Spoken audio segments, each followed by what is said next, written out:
పల్నాడు జిల్లా పెదకూరపాడు నియోజకవర్గంలో తెలుగుదేశం నాయకుల దాష్టికాలు పరాకాష్ఠకు చేరుకున్నాయి.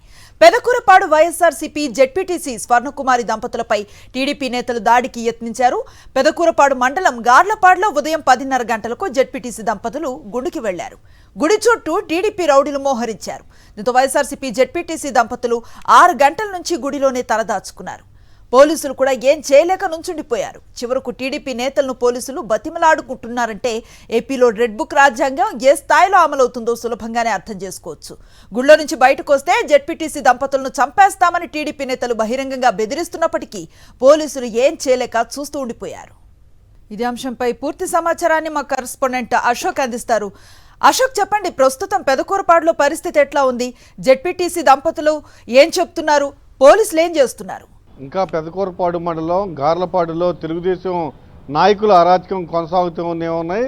అయితే గార్లపాడులో పెదకూరపాడు జెడ్పీటీసీ స్వర్ణకుమారితో పాటు ఆమె భర్త శివాజీ ఇద్దరు ఉదయం గుడికి వెళ్ళారు. గుడికి వెళ్ళిన నేపథ్యంలో ఒక్కసారిగా తెలుగుదేశం గోండాలు, ఆ గ్రామంలో ఉన్న తెలుగుదేశం గోండాలు ఖచ్చితంగా శివాజీ ఆ భార్య బయటకు వస్తే దాడి చేయాలన్న నెపంతో గుడిని చుట్టుముట్టారు.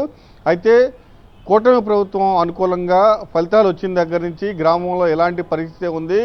స్వర్ణకుమారి ఆమె భర్త వైఎస్ఆర్ కాంగ్రెస్ పార్టీలో చాలా యాక్టివ్గా ఉన్నారు. ఖచ్చితంగా మీరు తెలుగుదేశం పార్టీలోకి మారాలి, మారకపోతే మీ పైన దాడి చేస్తామంటూ అప్పటి నుంచి హెచ్చరిస్తూనే ఉన్నారు.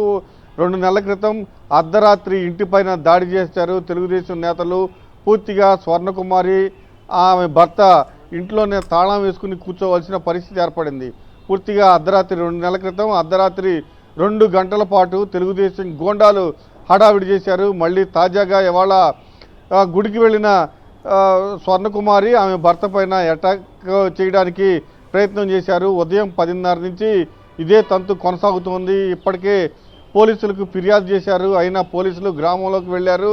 2 గంటల నుంచి తెలుగుదేశం నాయకుల్ని బ్రతిమలాడుకుంటూ ఉన్నారు, వదిలేయండి అంటూ. కానీ తెలుగుదేశం నేతలు మాత్రం ఖచ్చితంగా జెడ్పీటీసీ సంపదలు బయటకు వస్తే ఖచ్చితంగా వాళ్ళపైన దాడి చేయాల్సిందే అంటూ పట్టుబట్టారు. అయితే పోలీసులు కూడా ఏం చేయలేక నిస్సహాయ పరిస్థితిలో ఉన్నారు. పూర్తిగా దాదాపు 6-7 గంటల నుంచి అరాచకం కొనసాగుతూనే ఉంది. ఇంకా భార్యాభర్తలు వైఎస్ఆర్ కాంగ్రెస్ పార్టీ జెడ్పీటీసీ ఆమె భర్త లోపలే గుడి లోపలే తలదాచుకుని ఉన్నారు.